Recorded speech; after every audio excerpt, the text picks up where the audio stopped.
길도 미끄럽고 날도 추운데 잘 오셨습니다. 네, 우리 이 시간 우리 하나님을 찬양하기 원합니다.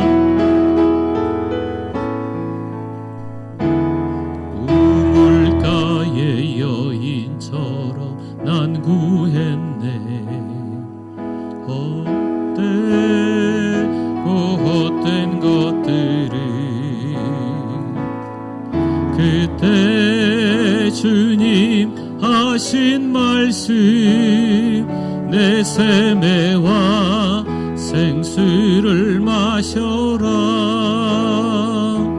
오 주님 채우소서. 나의 잔을 높이 듭니다. 하늘 양식 내게 채워주소서. 넘치도 우리 오른손 들고 한번 찬양하겠습니다. 오 주님 채우소서. 오 주님 채우소서. 나의 잔을 높이 듭니다. 하늘 양식 내게 채워주소서. 넘치도록 채워주소서.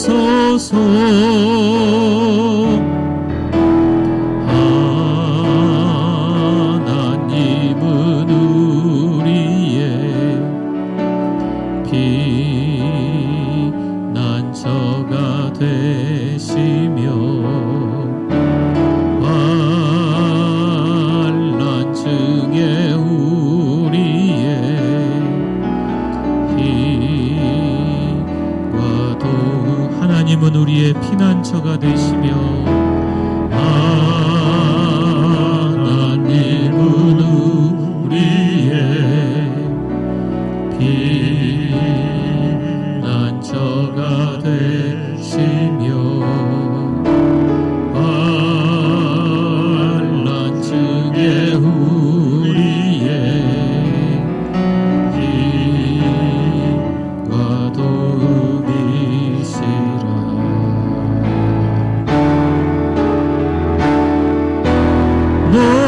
너희는 가만히 있어.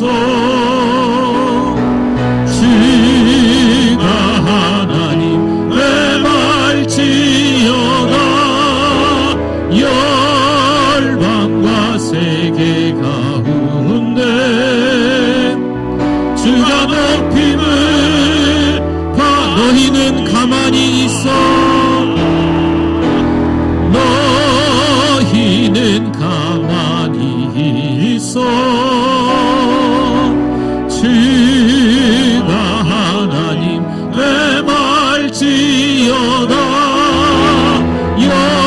열방과 세계 가운데 주가 높임을 봐. 사랑합니다 내 아버지. 사랑합니다 내 아버지. 찬양합니다 내 온 맘 다하여. 선포합니다 예수 그리스도. 주님 우리 한 번 더 찬양할까요? 사랑합니다 내 아버지. 고백합니다. 사랑합니다. 사랑합니다 내 아버지. 찬양합니다 내 온 맘 다하여. 선포합니다 예수 그리스도. 주님 오심을 기다리며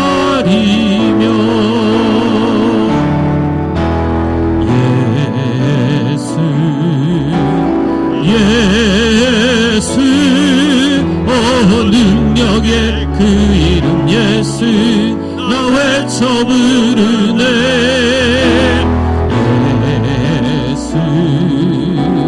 예수 오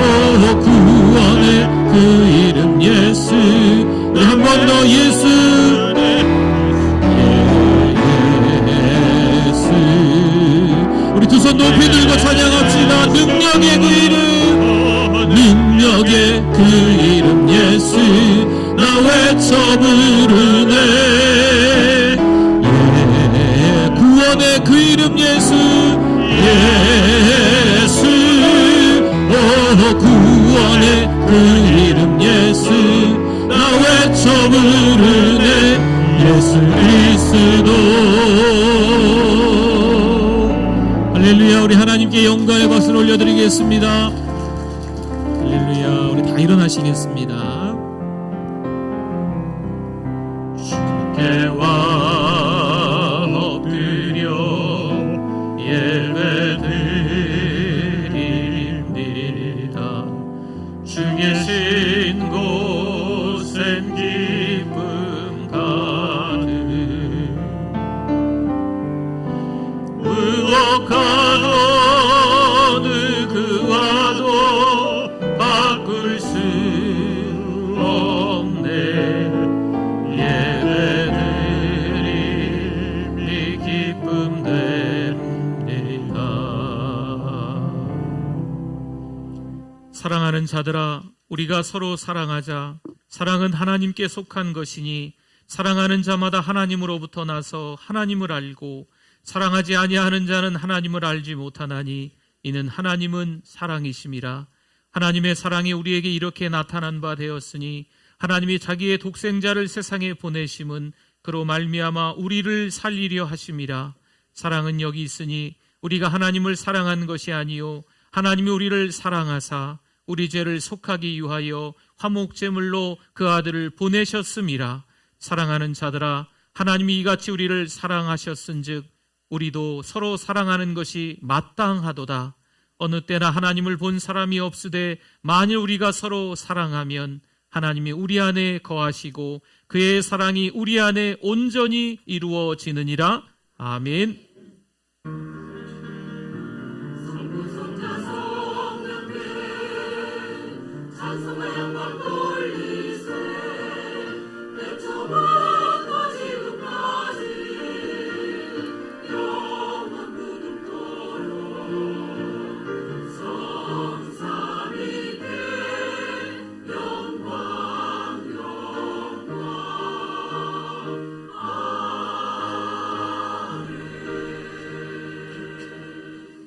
하나님의 은혜와 사랑에 감사를 드립니다. 날씨가 구줌에도 불구하고 예배자로 달려 나올 수 있도록 은혜 주심을 감사합니다. 하나님, 한 주간 동안 정신없이 세상 속에서 살아가면서 죄의 종로로 텄음을 이 시간 하나님 앞에 회개합니다. 용서하여 주시옵소서.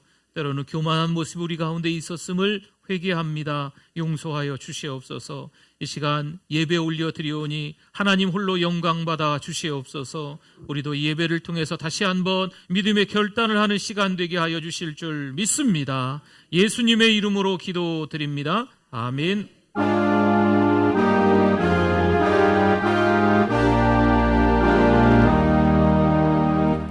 고요히 머리 숙여 주님 생각합니다.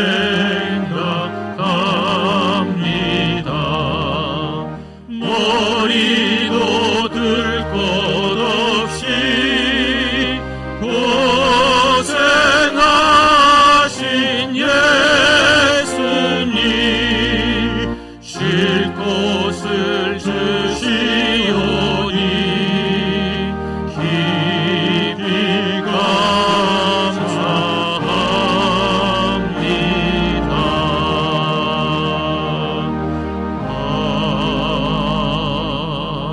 아멘. 신앙 고백드립니다. 전능하사 천지를 만드신 하나님 아버지를 내가 믿사오며 그 외아들 우리 주 예수 그리스도를 믿사오니 이는 성령으로 잉태하사 동정녀 마리아에게 나시고 본디오 빌라도에게 고난을 받으사 십자가에 못 박혀 죽으시고 장사한 지 사흘 만에 죽은 자 가운데서 다시 살아나시며 하늘에 오르사 전능하신 하나님 우편에 앉아 계시다가 저리로서 산자와 죽은 자를 심판하러 오시리라.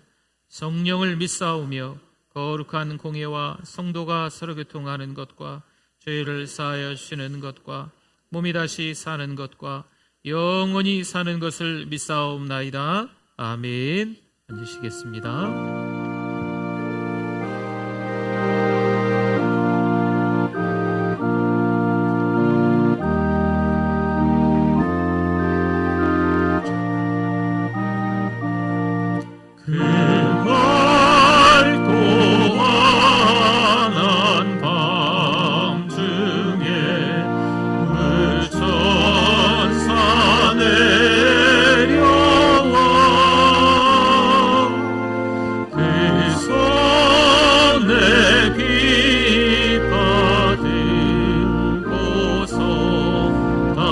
찬송하기를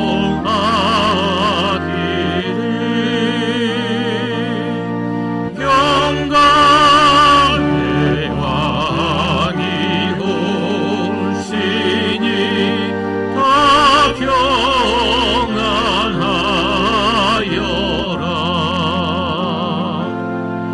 그 소란하던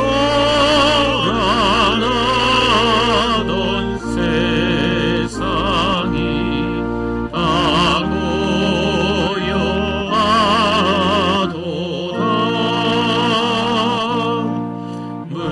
무천사 날개 펴고서 이 땅에 내려와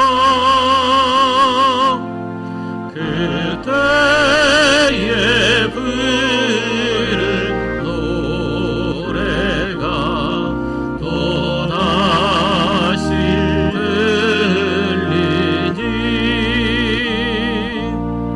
이 슬픔 많은 세상에 근위로 넘치고 온 세상 기뻐 뛰놀며 다 찬송하도다.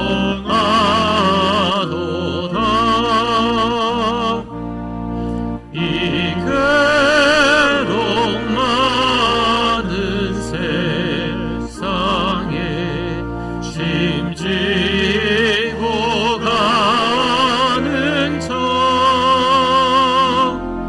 그 험산 출령 넘느라 온 몸이 고나나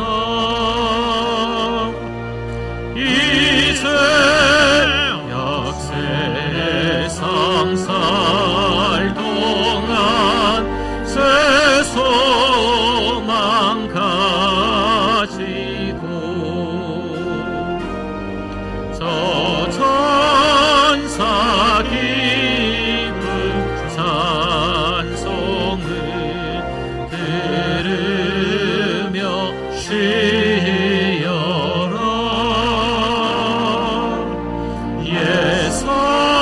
예선지에 연응하여 베들레헴 성에 주 예수 탄생하시니 온 세상 구주라. 저 천사 기쁜 노래를 또다시 부르니 온 세상 사는 사람들 다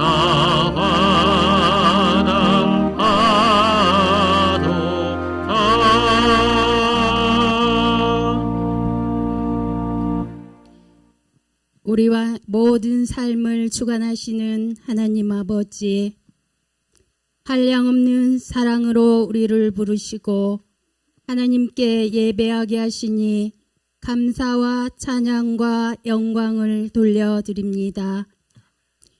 우주 만물을 보시기에 좋게 창조하시고 그 안에서 일할 수 있는 축복과 쉼을 누릴 수 있는 안식을 주신 하나님 감사합니다.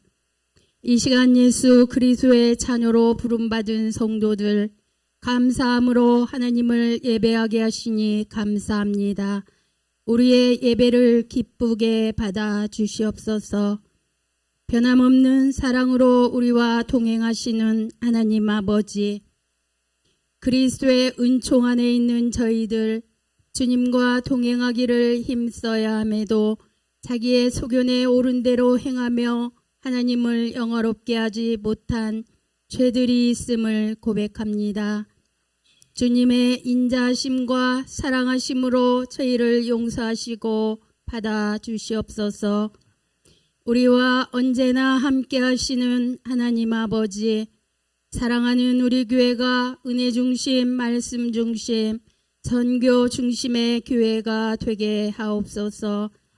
1000개의 사랑방을 세우고 100명의 선교사를 파송하며 10,000명의 영혼을 구원하는 전백만 비전이 이루어지고 전주와 민족과 세계 복음화에 쓰임받는 건강한 교회가 되게 하옵소서. 이 시간 근심 중에 있는 성도들, 병고로 고생하는 형제들, 신앙의 해이로 주저하는 자들과 이런저런 어려움 중에 있는 성도들을 각기 그 형편과 처지대로 위로하시고 무엇이 중요한지를 분별할 수 있게 하시어 저희를 향한 주님의 사랑과 섭리를 볼 수 있는 삶으로 회복시켜 주시옵소서. 사랑하는 우리 교회 2024년 다니엘처럼 하나님 말씀 믿고 금식하며 나라를 위해, 교회를 위해, 성도들을 위해 말씀과 기도와 찬양으로 성령 충만한 새로운 일꾼들을 하나님 세워주시옵소서. 사랑하는 우리 교회 다음 세대들 지혜를 허락하시어 부흥하고 성숙하도록 주님께서 역사하여 주시옵소서. 이 시간 말씀을 전하시는 목사님 성령 충만함을 허락하여 주시어서 하나님의 깊고 높고 넓으심을 선포하실 때 메마른 심령들이 단비가 되게 하사 저희들의 심령이 성령 안에서 충만케 하옵소서. 살아계신 하나님께 찬양으로 영광 돌리는 은혜의 찬양대의 찬양을 하나님 기뻐 받아 주시옵소서. 오늘도 여전히 각자의 자리에서 예배를 위해 헌신하는 손길들 하나님의 충만한 은혜로 채워 주시옵소서. 이 모든 것 감사드리며 주님 홀로 영광 받으시옵소서. 거룩하신 예수 그리스도의 이름으로 기도드립니다. 아멘.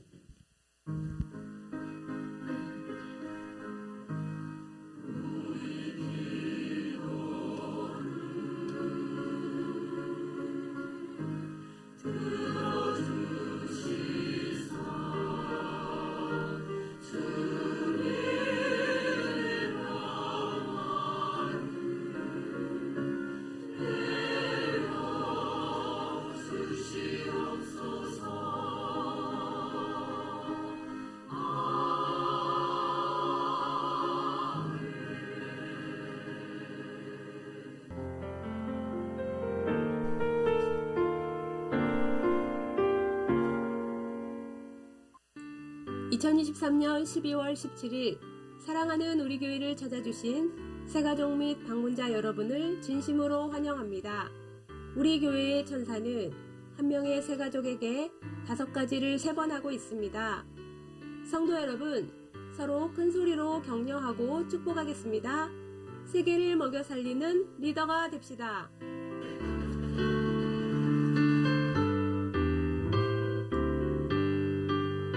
이번 주간 콰이어는 마을 목자입니다. 화요 기도와 주일 기도에 동참 바랍니다. 오늘 오후 예배는 최영민 선교사님이 말씀을 전합니다. 23년에 더 선교, 더 전도하겠습니다. 전도 333, 3만 명에게 복음을 전하기 위해 더 기도가 필요합니다. 마을과 사랑방에서 적극적으로 전도에 참여 바랍니다. 이번 주 목요 전도는 믿음 3, 소망 3마을입니다. 오늘 1시 20분에 함께 모여 기도하고 전도 나가겠습니다. 사랑방 인도는 한 달에 한 번 예비 목자가 인도하도록 하겠습니다. 예비 목자 전체 훈련하고 2024년 새롭게 임명합니다. 훈련은 주일인 24일, 31일에 1시 20분 만나홀에서 있습니다. 교회 일꾼은 하나님이 준비해 주시는 줄 믿습니다. 6개월 훈련 중입니다. 7주간 다니엘 세일의 기도회가 마쳤습니다. 하나님께 감사합니다. 양육훈련 수료는 80% 이상 참석하셔야 할 수 있습니다. 2024년 공동체 성경 읽기에 참석하실 분은 신청 바랍니다. 1월 대표 기도자 모임이 오늘 새가족부실에서 1부, 2부 예배 후에 있습니다. 13일 수요일에 유초등부 성탄 파티를 하였습니다. 기도해 주시고 섬겨주신 모든 성도들에게 감사드립니다. 12월 일정을 주보 참고 바랍니다. 성탄 감사 예배에 초대합니다. 25일 월요일 오전 11시 모두가 함께 예배드립니다. 성탄 발표회와 맛있는 식사가 준비되어 있습니다. 가족, VIP 모두 초청하셔서 예수님의 탄생을 축하해 주시기 바랍니다. 입원한 분이 계십니다. 기도 부탁드립니다. 하나님의 은혜로 다니엘 세일의 기도회 가운데 은혜받게 하시니 감사합니다. 감사와 기쁨으로 성탄을 기대하는 성도님들 되시기 바랍니다. 아멘. 은혜 받으실 하나님의 말씀 빌립보서 2장 12절 말씀입니다. 하나님의 말씀 빌립보서 2장 12절 같이 읽어보도록 하겠습니다. 그러므로 나의 사랑하는 자들아 너희가 나 있을 때뿐 아니라 더욱 지금 나 없을 때에도 항상 복종하여 두렵고 떨림으로 너희 구원을 이루라. 아멘.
할렐루야.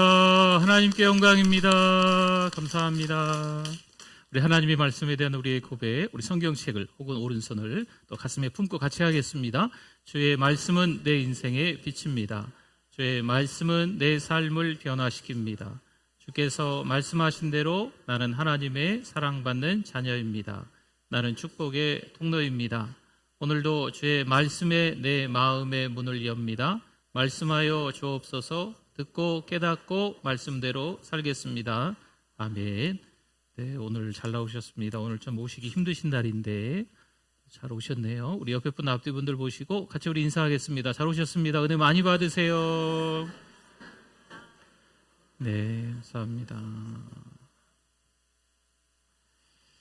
몇 개월 전에 이제 신앙생활은 뭘까라는 고민을 좀 하게 됐습니다. 그래서 신앙생활, 물론 성경 전체가 다 우리 믿음, 사랑에 대한 말씀이지만 관계된 말씀들을 좀 찾고 또 그 말씀을 좀 묵상하고 이러는 가운데 참 신앙생활 우리 참 기초인데 기본인데 다 아시는 내용들인데 왜 이렇게 지역마다 여기저기서 교회들이 어수선하고 시끄러울까 이런 생각을 하다가 오늘까지 이제 8주간의 신앙생활의 기초에 대한 말씀을 전하게 됐습니다. 주일을 어떻게 보낼까? 우린 왜 자녀로 살아갈까? 고난은 하나님의 쉼표이다. 감사하는 이유, 내 삶의 주인, 복의 통로, 속도보다 방향. 오늘은 이제 8번째 마무리하는 시간으로 가지려고 합니다. 오늘 말씀의 제목은 성화의 과정. 기본적인 내용이죠. 다 아시는 내용입니다. 우리 앞선 우리 귀한 목사님들의 말씀도 제가 여러 편들을 많이 좀 들어보고 메모도 하고 그랬는데 다 뻔히 여러분들이 아시는 내용이시거든요. 이 신앙생활의 기본적인 기초적인 내용이 오늘 말씀도 들으면 뻔히 다 아는 내용이실 거예요. 그럼에도 불구하고 우리가 다시 한번 신앙과 생활이 별개가 아니라는 거. 신앙생활은 이어져야 됩니다. 믿음이 있으면 그 믿음이 삶으로 이어져야 될 줄 믿습니다.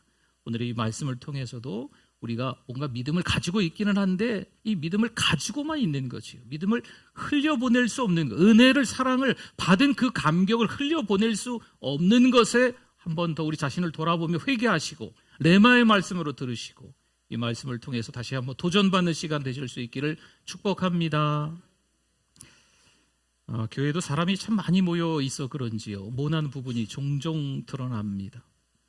그러나 내가 경험한 것으로 그 교회를 판단하지 않았으면 좋겠어요. 예전에 교회 어디 다니다가 뭐 어떠한 일이 있었는데 교회는 다 그런 것인가 봐 그렇게 판단하지 않았으면 좋겠어요. 지금 출석하고 있는 우리 교회에서도 이런저런 일들을 혹시나 보인다 해도 교회는 그런 곳이다 라고 판단하지 않았으면 좋겠어요. 교회는 내가 경험한 것보다 훨씬 더 신비롭습니다.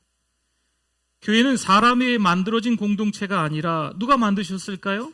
하나님에 의해 만들어진 공동체인 줄 믿습니다. 예수 그리스도의 피값으로 사신 교회인 거예요. 사실 교회가 세상과 많이 다르죠. 그래서 그럴까요? 교회에 대해서 말이 너무나도 많아요. 세상에서 교회에 대해서 손가락질하고 희롱하는 말들도 많지만 그래서 세상에서 이 교회가 공신력이 많이 떨어져 있지만 교회 안에 성도들조차도 교회가 이러니 저러니 말이 좀 많습니다. 오늘날 도시화되고 또 교회가 많아지고 건물이 커져가면서 이 교회는 좋은 교회야, 저 교회는 형편없어 뭐 이런저런 말들을 신앙생활을 하는 우리들이 하고 있는 실정입니다. 안타깝지요. 가족이라는 개념이 많이 사라져가고 있습니다. 교회는 조직이 아닌데 어느새 교회 안에서 서열 다툼으로 혼란스럽기까지 합니다. 성도 여러분, 교회가 조직이 되어버리면요 교회의 본질을 잃어버립니다. 우리는 하나님 아버지를 모신 가족인 줄 믿습니다. 그리스도 안에서 한 형제요 한 자매인 줄 믿습니다. 그래서 교회의 본질은 코이노니아예요. 교제, 함께 있는 거예요. 함께 교제하는 거죠. 우리는 어떤 목적 이전에 그리스도 안에서 한 가족이 맞습니다. 물론 때로는 불편함이 있을 수 있습니다. 워낙 다양한 분들이 모여 있기 때문에 불편할 수 있어요. 갈등도 있을 수 있습니다. 하지만 우리는 천국까지 함께 가야 하는 공동체입니다. 사랑하는 우리 교회 사랑방이 있지요. 사랑방은 단순히 교회를 잘 조직하기 위해서 만들어 놓은 것이 아닙니다. 몇 분 모이고 거기 사랑방장, 반장, 부반장 이분들 잘 관리하세요. 그런 의미로 사랑방이 있는 게 아니에요. 함께 모여 그 안에서 가족 공동체를 경험하는 거죠. 매주 우리 성도들이요 함께 모여서 지금 사랑방들을 하세요. 요즘 코로나 이후에 지금 교회에서들 많이 하시잖아요. 여기저기서 같이 찬양하고 기도하고 은혜를 나누는 모습들이 참 교회가 좋다. 말씀에 은혜 받았다 이런저런 이야기하면서 막 서로 기도해 주신 이런 아름다운 모습들을 보고 막 감동받고 도전받습니다. 저는 삼성은 함께 모여서 그 은혜를 나누는 모습 너무나 아름답습니다. 좀 아쉬운 건 각 가정마다 좀 다니시면서 그 가정의 축복을 또 그 가정의 평안을 위해서 기도하는 그런 사랑방으로 좀 더 이어졌으면 좋겠어요. 여러분, 초대교회는 이것이 분명했습니다. 성전과 가정에서 함께 모였고요. 서로 연결이 되어 있습니다. 코이노니아, 함께 교제하는 거죠. 성도의 교제로 함께 이어져 있었어요. 물론 어떤 때는 예수님을 믿는 것으로 가족으로부터 배척당했습니다. 심지어 공동체에서 쫓겨나기까지 하는 일이 발생했습니다. 그러나 우리의 이성으로 이해할 수 없지만 교회는 여전히 신비롭다라는 거죠. 오히려 하나님의 나라에서는요, 그런 분들을 환영하는 거예요. 성도 여러분, 나는 어디에 속해 있는가 확인하실 수 있기를 바랍니다. 하나님 편에 서 있는가 아니면 세상 편에 서 있는가? 에베소 2장 19절 말씀에 그러므로 이제부터 너희는 외인도 아니요 나그네도 아니요 오직 성도들과 동일한 시민이요 하나님의 뭐라고요? 가족이라. 권속은 가족입니다. 하나님의 권속이라. 바울은 우리의 신분을 정확하게 말해주고 있습니다. 우리는 하나님 나라의 시민이요 가족인 줄 믿습니다. 세상으로부터 쫓겨나는 일이 생겨도 그래서 낙심하지 말아라 라는 거예요. 모든 기준의 핵심은 하나님과의 관계에 있습니다. 에이, 뭐 세상 탓, 뭐 교회 탓, 목사님 탓, 누구누구 탓, 그럴 필요 없어요. 하나님과 나와의 관계 문제예요. 우리는 그리스도의 피로 하나님과 친밀해졌습니다. 하나님이 우리를 당신의 집인 교회로 불러주셨습니다. 이런 날씨에도 교회로 오셨어요. 참 대단들 하시죠. 근데 우리의 힘으로 온 게 아니라니까요. 하나님께서, 성령 하나님께서 우리를 교회로 오늘도 불러주신 줄 믿습니다. 빌립보서 3장 5절과 6절 말씀에 나는 8일 만에 할례를 받고 이스라엘 족속이요 베냐민 지파요 히브리인 중에 히브리인이요 율법으로는 바리새인이요 열심으로는 교회를 박해하고 율법의 의로는 흠이 없는 자라. 아멘. 누구 얘기일까요? 사도 바울 이야기죠. 바울은 자신이 어디에 속해 있었는가, 무엇을 따라갔는가를 말합니다. 이전에 바울을 이야기하고 있는 거죠. 그는 자기 이와 자기 자랑을 만들어내는데 모든 걸 다 쏟아부었습니다. 자기 의가 강한 사람인 거죠. 당시 최고의 신분인 로마의 시민권까지 가지고 있었습니다. 그러나 그리스도를 만난 이후에 이 사도 바울이 바뀌어요. 모든 것을 다 해로 여기죠. 배설물로 여기죠. 로마 시민권보다 하늘의 시민권을 더 강조하고 있는 사도 바울이 된 겁니다. 빌립보서 4장 11절 말씀에 내가 궁핍함으로 말하는 것이 아니니라. 어떠한 형편이든지 나는 뭐 하기를 배웠다고요? 자족하기를 배웠노니 만족하기를 배웠다라는 말씀입니다. 바울은 먹고 사는 것에는요 갈증을 느끼지 않습니다. 자족했습니다. 만족했습니다. 여러분, 먹고 사는 것에 혈안이 되어 살아가는 것이 아니고 거기에서 지금 이 정도로도 만족한 삶을 바울이 살았다는 겁니다. 전혀 궁핍함을 느끼지 않습니다. 어떤 조건에서든 만족합니다. 심지어 지금 사도 바울이 어디에 갇혀 있어요? 감옥에 갇혀 있어요. 여러분, 이 빌립보서는요 옥중서신이라고 해요. 감옥 안에서 빌립보교회 성도들에게 보낸 편지. 근데 그 안에서 감사하고 있다는 거죠. 근데 바울이 만족하지 못하는 것이 하나 있습니다. 그는 영적 세계에 대해서는 여전히 갈증을 느꼈습니다. 빌립보서 3장 12절 말씀에 내가 이미 얻었다 함도 아니요 온전히 이루었다 함도 아니라 오직 내가 그리스도 예수께 잡힌 바 된 그것을 잡으려고 달려가노라. 아멘. 하나님께서 원하시는 모습으로 이미 내가 완성되었습니다 라고 말하는 게 아니죠. 여러분, 여기서 말씀하는 의미는요 아직 목표에 이르지 못했다는 겁니다. 여러분, 전주에서 서울까지 한번 가볼까요? 한 천안 정도 가서 이제 서울 근방에 왔다 그만 가야지 라고 하면 안 된다는 거예요. 한 동탄 정도 왔으니까 한 20-30분 더 가면 서울이네, 이쯤 오면 됐겠지. 아닙니다. 우리 목표는 거기가 아니었어요. 목적지는 거기가 아니었어요. 내비게이션에 찍은 목적지는 거기가 아니었다는 거죠. 삶에서 가장 무서운 것은요 성장하다가 만족하는 거예요. 적당하게 멈추는 거죠. 이 정도면 됐어. 내가 이 정도 교회 나오면 됐어. 이 정도 예배를 드리면 돼. 이 정도 성경을 읽으면, 이 정도만 기도하면 됐어. 이 정도면 됐지. 뭘 더 바라겠어 내가. 여러분, 영적 목표를 분명하게 가지고 있지 않으면 이처럼 나태해지기 쉽습니다. 그럼 누가 봐도 신앙생활에 별거 없어 보입니다. 교회는 다니는데 별거 없어요. 예수 믿는다고 하는데 팔자 타령이나 하고, 예수 믿는다고 하는데 세상 탓이나 하고, 똑같이 세상 사람들이 하는 거 하는 그 모습으로 적당하게 신앙생활을 하고 있는 거죠. 별거 없습니다. 주일 예배 참석하는 것으로 신앙생활을 그런 대로 하고 있다고 생각합니다. 교회에서 때로는 봉사하고 아주 작은 봉사를 하지요. 또 개인적으로 큐티도 하는 거예요. 그리고 기도에 참석도 하는 거죠. 그 때문에 자신의 신앙에는 문제가 없다고 생각합니다. 다른 사람과 비교해 보는 거죠. 아유, 저 집사님, 저 권사님 보니까 나보다 더 믿음이 별로네. 내 정도면 될 것 같아. 자신은 열심히 하고 있다라고 생각을 하고 있습니다. 자신의 신앙생활에서 문제점을 발견하지 못합니다. 신앙의 세계에 대해 궁금해하지 않습니다. 성경을 보다가 궁금증을, 의문점을 가지고 있지 않습니다.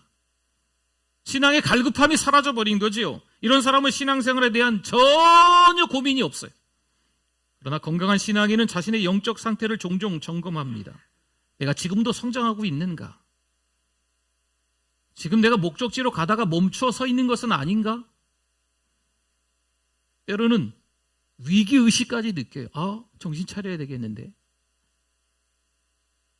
세상이 이렇게 몰아치는구나. 전쟁터와 같은 세상에서 믿음 지켜내는 게 정말 쉽지 않구나. 내가 더 예배드리고 내가 더 성경 읽고 기도해야 되겠구나. 내가 더 구령의 열정을 가져야 되겠구나. 이러면서 위기의식을 느껴야 되는데 이런 의식이 없는 거죠. 여러분, 겉으로 보기에 화려하고 멋있어 보이는 건물이 있다고 합시다. 그런데 자세히 보니까 부실한 면이 곳곳에 보이는 거예요. 평소에는 전혀 알 수 없겠죠. 언제 알 수 있을까요? 비가 꽤나 내리고 바람이 심하게 한번 불면 좀 드러나겠죠. 물이 새는 거예요. 창문이 안 닫히는 거죠. 부실공사한 여기저기 이렇게 좀 문제가 조금씩 드러나는 거예요. 부실한 공사인 거죠. 신앙의 세계도 같습니다. 신앙은 교회 다니는 것만으로 자라지 않습니다. 여러분, 주일에 교회 나오는 것만으로 누가 봐도 아주 화려하고 멋진 신앙생활을 하는 것처럼 잘 지어진 건물처럼 보일 수 있습니다. 성장하지 않는 신앙생활은 대가를 지불해야 되는 때가 찾아옵니다. 신앙의 힘이 필요한 순간이 와요. 언제요? 우리 인생에 비가 올 때가 있습니다. 인생에 태풍이 불 때가 있습니다. 감당이 안 될 만한 일을 겪을 때가 찾아옵니다. 그때 신앙의 힘이 발휘되어야 되겠죠? 그런데 삶의 위기가 오면 버텨내지 못합니다. 에이, 교회 백날 다녀봐야, 하나님 앞에 기도해봐야 소용없어. 별것도 없더구만. 왜 이렇게 됐을까요? 부실한 신앙생활이기 때문입니다. 신앙은 깊어져야 합니다. 아멘. 신앙은 자라가야 합니다. 아멘. 교회를 얼마나 다녔냐, 직분이 뭐냐, 무슨 훈련을 받았냐, 여러분, 이것이 그렇게 중요하지 않은 때가 찾아옵니다. 오히려 교회에 잘 출석하고 사랑방으로 모이며 양육 훈련을 통해서 영적으로 자랐냐? 여러분, 이게 중요한 거예요. 하나님을 알아가고 있느냐? 거룩한 하나님을 닮아가고 있느냐? 예수님을 닮아가고 있느냐? 사실 이게 중요한 거예요. 교회는 다양한 직업의 사람들이 모입니다. 다양한 세대의 사람들, 다양한 나이 또래의 사람들, 다양한 직업을 가진 사람들이 모입니다. 뿐만 아니라 성별도 다양합니다. 그렇게 다른 우리를 하나로 묶을 수 있는 게 있어요. 그게 뭘까요? 우리는 하나님의 가족이라는 거죠. 교회 안에 세상의 기준을 가지고 들어와 관계를 깨려 해서는 안 되겠죠. 어떤 경우에 세상에서 잘 나가는 분이 있어요. 교회 안에서 또 들어와서도 인사받으려고, 대접받으려고 하는 거죠. 아닙니다. 반대로 세상에서 별로 대접받지 못한 분이 있어요.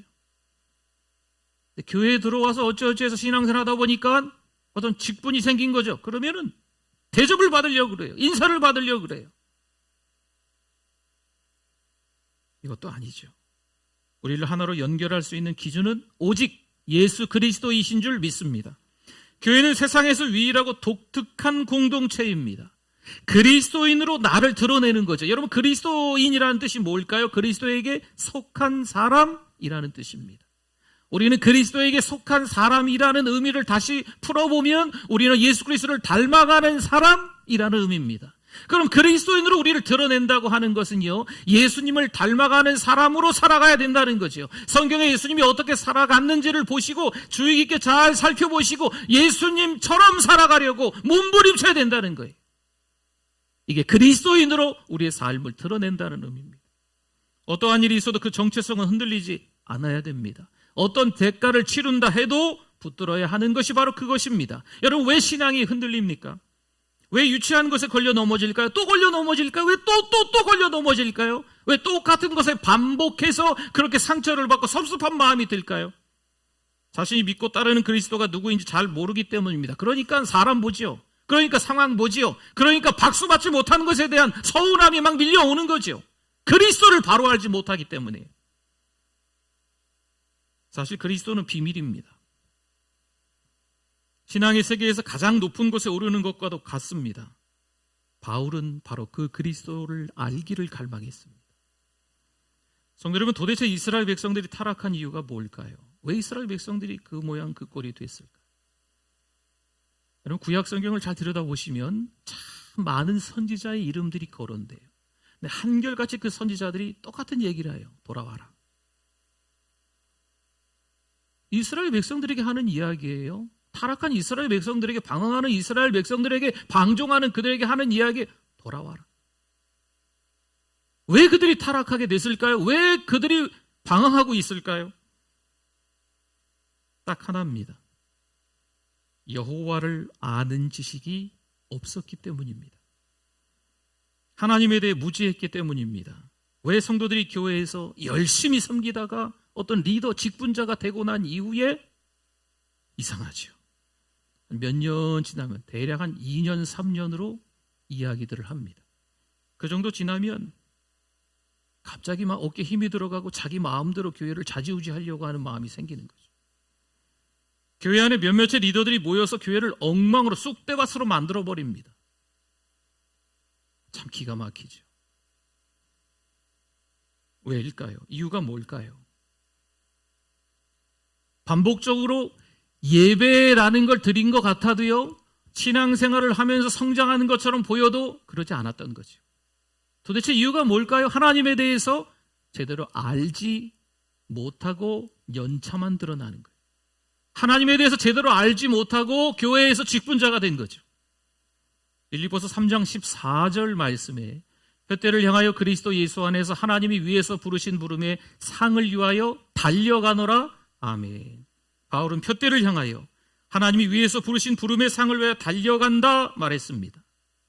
언제 혼란스러울까요? 언제 우리 신앙이 요동칠까요? 여러분, 기준이 잘못되어서 있어서 그래요. 왜 기준이 사람입니까? 왜 기준이 돈입니까?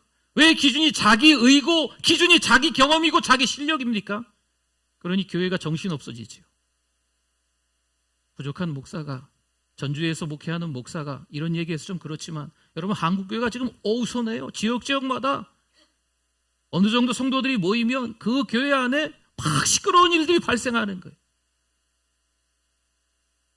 아주 혼란스럽습니다. 이러다가 저기 구라파의 교회들처럼 교회들이 다 텅텅 비는 건 아닐까? 두려워요. 걱정스러워요. 기준이 잘못되어서 그래요. 기준이 낮아서 그래요. 내가 이 정도면 됐어. 내가 이 정도 신앙생활하다 이 정도 교회 직분이 됐으면 더 이상 난 배울 것도 없고 성장할 것도 없어. 착각이죠. 오늘처럼 주일 예배를 드린 후에 자신의 영적 상태를 점검해 보실 수 있기를 바랍니다. 예배를 드린 후에도 영적 갈증이 계속되어야 돼요. 예배를 드렸는데 또 예배 드리고 싶은 거죠. 하나님의 말씀을 들었는데 또 하나님의 말씀을 읽고 싶은 거예요. 함께 기도를 했는데 또 기도하고 싶은 거죠. 더 엎드려 하나님을 찾고 싶은 마음이 간절함, 절박함으로 밀려오는 거죠. 직장에서 일하는 중에도 하나님을 갈망해야 합니다. 여러분, 교회 안에서는 이 하나님을 찾는 것처럼 보이지만 가정에 가서는 하나님을 찾지 않아요. 가정에 돌아가서 성경을 읽지 않고 기도하지 않는 거죠. 직장에 들어가서 하나님의 말씀과 상관없는 삶을, 기도하지 않는 삶을 그대로 세상 사람들처럼, 직장 동료들처럼 그대로 그 사람들이 하는 것처럼 똑같이 살아가는 우리의 모습이라면 아직도 하나님을 알지 못하는 거죠. 신앙의 연차가 있어지고 교회에서 인사받는 자리에 서게 되면요, 예배 의식에는 참여하는데 예배에 집중하지 않습니다. 무슨 말일까요? 여러분, 1년에 52주라고 보통 그러잖아요. 52번의 주일 예배를 드리는데 그 예배가 예배 의식에 다만 참여한 거죠. 나 예배 한 번도 안 빠졌어.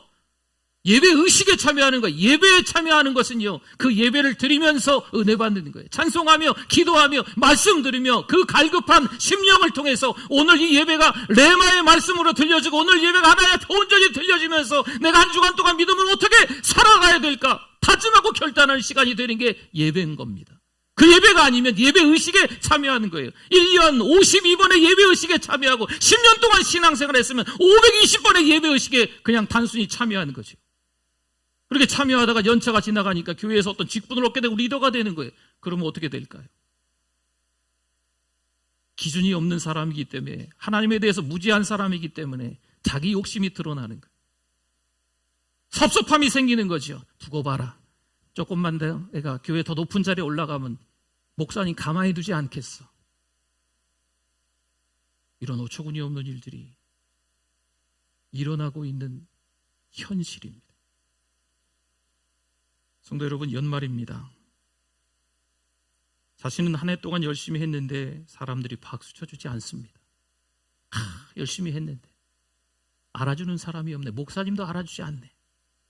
그때 힘이 빠지는 건 왜 그럴까요? 그리스도를 발견하지 못했기 때문입니다. 그러나 그리스도를 발견한 사람은 아무도 박수 쳐주지 않아도 상관없습니다. 다 떠나가도 마지막까지 남아서 나에게 박수 쳐주는 유일한 청중이 한 분 계십니다. 누구실까요? 그렇죠. 예수님이세요. 하나님이세요. 그분이 그리스도이시면 그것으로 충분한 줄 믿습니다. 여러분, 신앙은요, 하나님 바라보는 거예요. 왜 우리가 속상하고 섭섭하고 억울한 마음이 들까요? 하나님과 나와의 관계가 틀어졌기 때문에 그래요. 하나님과의 나와의 관계가 아주 좋으면 다 은혜스러워요. 교회가 참 독특하죠. 신비롭죠.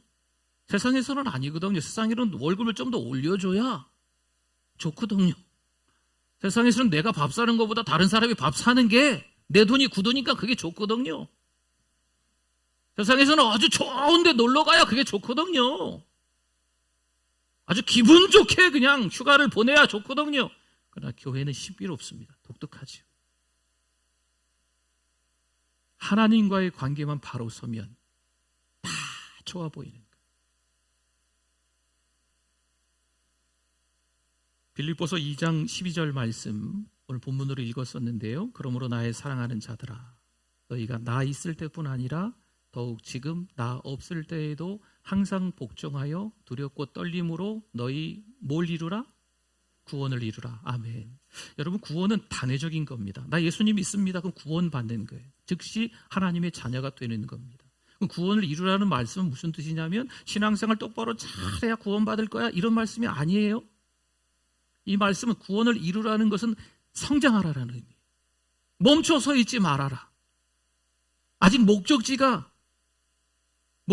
아직 도착하지 않았으니까 더 열심히 목적지를 향해서 달려가라, 이런 말씀이에요.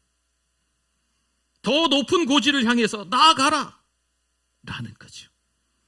내 믿음이 좋다고 생각하십니까? 그렇다면 함께 있는 분들에게 거룩한 영향력이 좀 흘러갈 수 있도록 여러분 함께 있는 그 자리에 같이 계시면 좋겠어요. 만사가 귀찮은 거죠. 나 신앙생활 잘하고 있는데 자꾸 공동체 무슨 속으로 무슨 모임, 사랑방, 남녀 성교 모임 자꾸 하자고. 귀찮은 거예요, 다. 난 믿음 생활 잘하는데. 그러니까 정말 믿음 생활 잘한다면 그 공동체 계셔야 돼요. 그래서 받은 사랑, 받은 은혜를 그 갈급한 심령이 돼서 그 옆에 있는 형제 자매들에게, 가족이니까 그 은혜가 흘러갈 수 있게 해야 돼. 여러분, 우리 가족들이 모였는데 큰 아들은 잘 되고 작은 아들은 잘 안 돼요. 큰 딸은 잘 되는데 작은 딸은 잘 안 돼요. 그럼 부모의 심정에서 어떻습니까? 마음이 아프잖아요. 큰 딸도 잘 되고 작은 딸도 잘 되고 큰 아들도 잘 되고 작은 아들도 잘 되고 이런 마음이 있는 거 아니에요? 형제들 중에서도 그런 마음이 가족이니까 있어야 되는 거 아니겠습니까? 신앙이 연약한 분들이 교회 안에 있습니다. 그런 믿음 좋은 분들이 그 옆에 같이 있어주는 거죠. 손잡고 간증하는 거예요. 은혜를 나누는 거죠. 여러분, 이게 함께 신앙생활하는 공동체라는 거예요. 에베소 4장 15절 말씀에 오직 사랑 안에서 참된 것을 하여 범사에 그에게까지 자랄지라. 그는 머리니 곧 그리스도라. 아멘. 몸만 커지는 것을 말하지 않습니다. 함께 성숙해져 가는 것을 말하고 있는 거예요. 성숙은 그리스도를 닮아가는 것입니다. 좋은 교회는요, 성도를 교회 성장의 도구로 만들지 않고 영적으로 자라갈 수 있도록 돕는 거예요.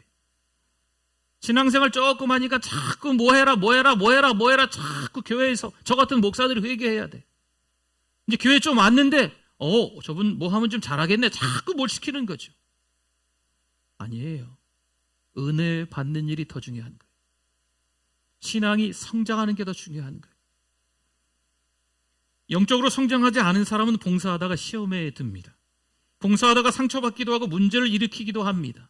아직 신앙이 성숙해지지 않았는데 교회에서 뭘 섬기다 보니까 어떤 자리에 오르는 거죠. 신앙이 성숙하지 않은데 그러면 일꾼이 아니고 일감이 되는 거예요.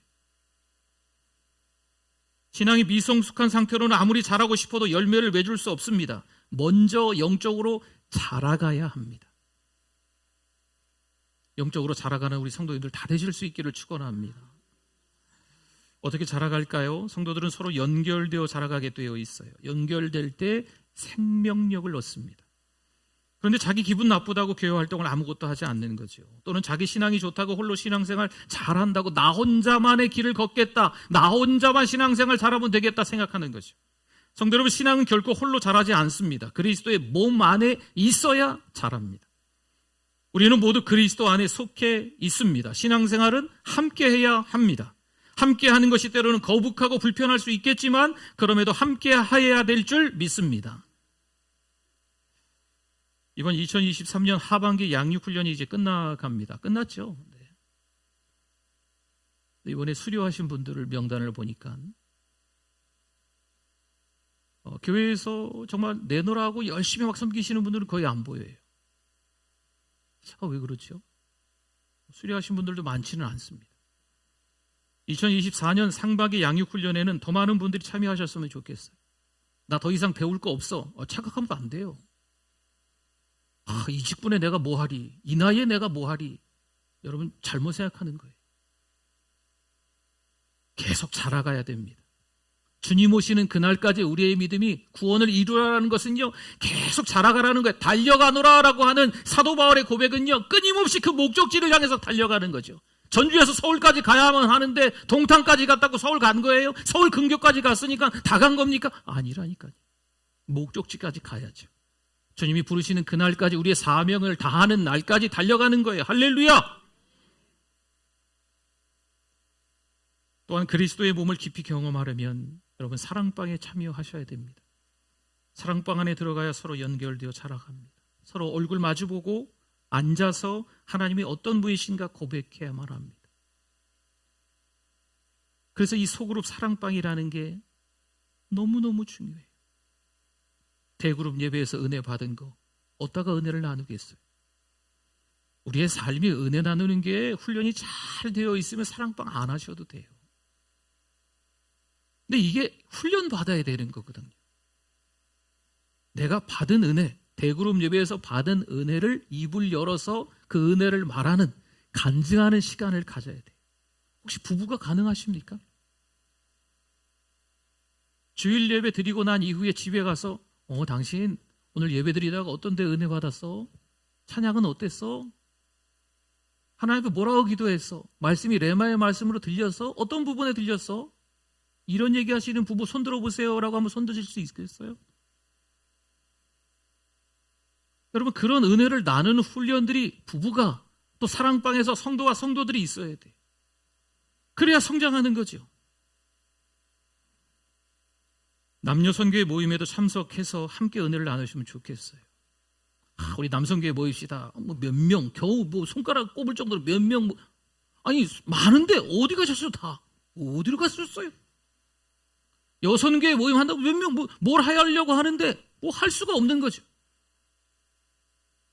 여러분, 2023년에는 혼자 홀로 신앙생활 하셨다면 2024년에는 함께 신앙생활 하실 수 있기를 축원합니다. 기도하겠습니다. 오늘 말씀 기억하면서 주여 한번 부르짖고 기도합니다. 주여, 하나님 아버지 은혜를 감사합니다. 오늘도 여전히 하나님의 자녀로 서게 하심을 감사합니다. 우리가 다 뻔히 아는 내용인데 많은 목사님들이 똑같은 말씀을 전하는데 오늘도 똑같은 말씀으로 전해 들었습니다. 하나님께서 나에게 주시는 말씀, 레마의 말씀으로 듣게 하셔서 건강한 신앙생활 할 수 있게 해주실 줄 믿습니다. 하나님, 너무 외롭게 신앙생활 하지 말고 사단막에 밥이 되는 신앙생활 하지 말고 상처받고 섭섭하고 억울한 신앙생활 하지 말고 하나님과의 관계에서 건강한 신앙생활 할 수 있는 우리들 될 수 있게 하여 주시옵소서.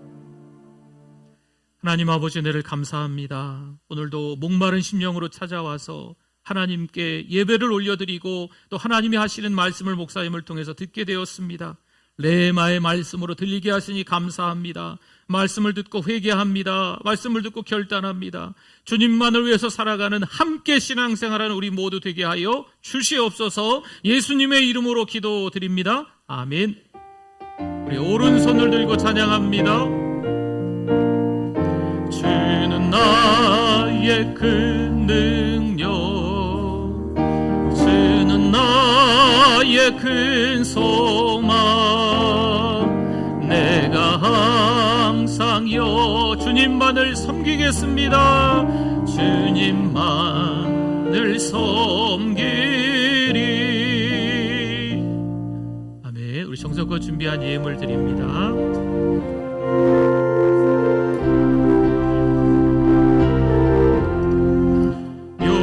요나처럼 순정하고 곁길 갔던 나의 모습, 야곱처럼 감사하여 주님 말씀 배반해도 우리 주님 사랑으로 오래도록 참으시고 주님 예수 십자가로 죄인 구원하시었네.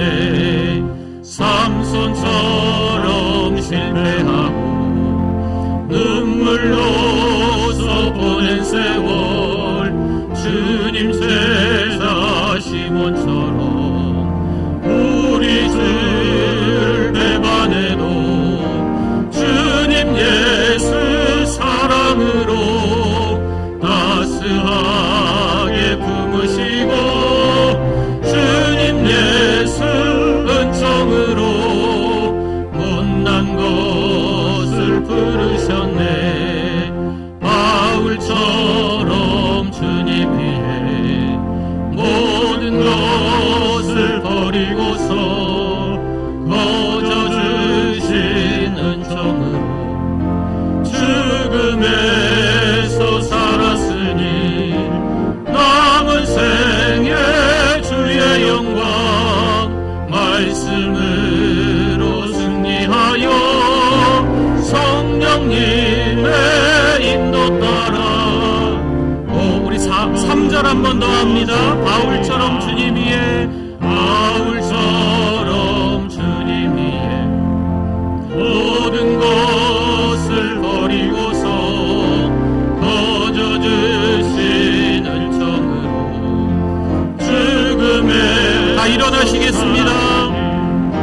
남은 생에 주의 영광 말씀으로 승리하여 성령님의 인도 따라 온몸으로 섬기리라. 아멘. 하나님 아버지,